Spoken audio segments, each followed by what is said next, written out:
Hi everybody, this is Jennifer and welcome to my channel where I talk about books, music, movies, and anything else that takes my fancy. Today, I'm going to do a quick ShakeTube update and then a quick review slash thoughts on A Midsummer Night's Dream. And I know this week is supposed to be Merchant of Venice, but I will get to that. So, I've been doing most of the videos from the ShakeTube series. Usually they're late. This one's also going to be late. And sometimes I've skipped one, like Richard III. And the thing is that I'm finding it a bit much.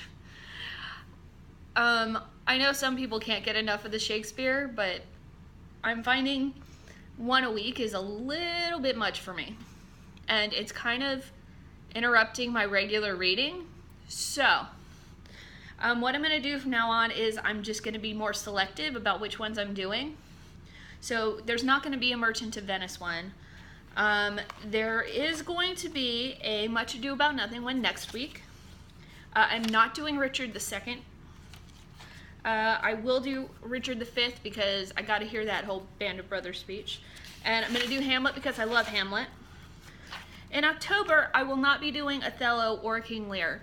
I'm saving all that pathos for Macbeth and Antony and Cleopatra, and then I will finish up with The Tempest in December.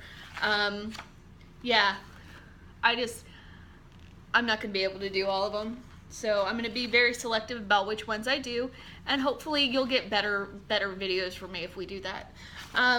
So let's move on to A Midsummer Night's Dream. It's taken me an extra week because the week it was supposed to come out, I started it, and then I was just pissed me off, and I had to stop. And so my cousin, she convinced me to start back up, so I finished it this week, and now we have A Midsummer Night's Dream. I didn't really like this one that much. I didn't think it was absolutely irredeemable. There's a couple of parts that I really liked, so we'll get into that. But I kind of feel like there was too much going on with this one. You had what I feel is like the main story, which was with Lysander and Hermia, and then Demetrius and Helena. Which, if it had been just about that, with a little bit of the fairy stuff sprinkled in, I would have liked it better. But I felt like there were too many characters, there was way too much going on. And Helena, oh my god, Helena, honey. I could not take Helena in very large doses. Because I wanted to throttle her or throw something at her or throw some water on her and say, wake up dear, he's just not that into you. Yeah. The middle part though, I liked the middle part a lot.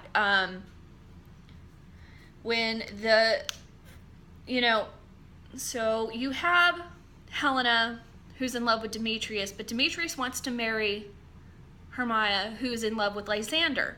So they decide to elope over to his aunt's place, which is way away from Athens, which is where this is supposed to be taking place, I'm pretty sure. And Athens is getting ready for the marriage of Theseus and Hippolyta. But they decide to run off through the woods, and they do something very stupid before they go. They tell Helena, who is in love with Demetrius, their plans. So Helena, to score points with Demetrius, goes and tattles. Come on, Helena. And so Demetrius follows them in the woods, tagged along by Helena, who's like, oh yeah, I'd rather, if you kill me, I just go ahead, I'll be dead. You can use me like dog. That's the part when I stopped the last time, because I was like, no. Helena, darling, get with it. So the Fairy King and the Fairy Queen, Titania and Oberon, they're having issues because she has a page who was her friend's son, and Oberon, I don't know if he's jealous. I don't know. Anyway, so he wants her to get rid of his page, and she won't do it, so he decides to cause mischief, and long story short, Lysander ends up in love with Helena instead of Hermione, who he's running away with, and yeah, there's a lot of stuff going on here. There's also this group of people who are getting a play ready, and another thing that happens is Oberon gets his like henchman whatever Puck to make Titania fall in love with Bottom, who's a part of this troupe, and then he turns Bottom in with the head of a donkey, like donkey ears and stuff. Any hoozles. So, like I said, there's a lot going on here, and I would have appreciated this more if there was less going on.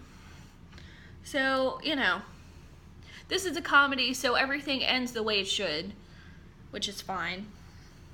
And all in all, I don't resent the fact that I don't wish I hadn't read it. I like the fact that I finished it, but all in all, I didn't find it overly enjoyable.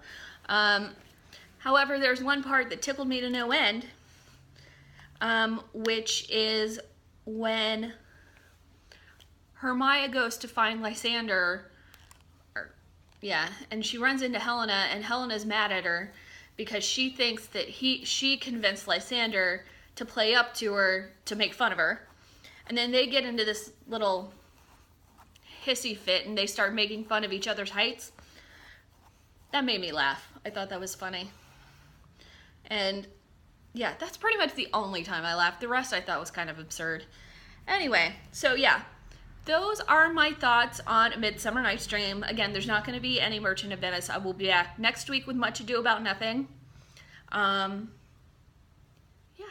I don't really know anything about Much Ado About Nothing. I do know, however, that there are a couple of really good adaptations. One of which Joss Whedon did that I kind of want to see. Anyway. So yeah, that's all. Thanks for watching. I hope you liked the video. Please feel free to make comments, like, share, subscribe, and all that goodness. Thanks very much. Bye.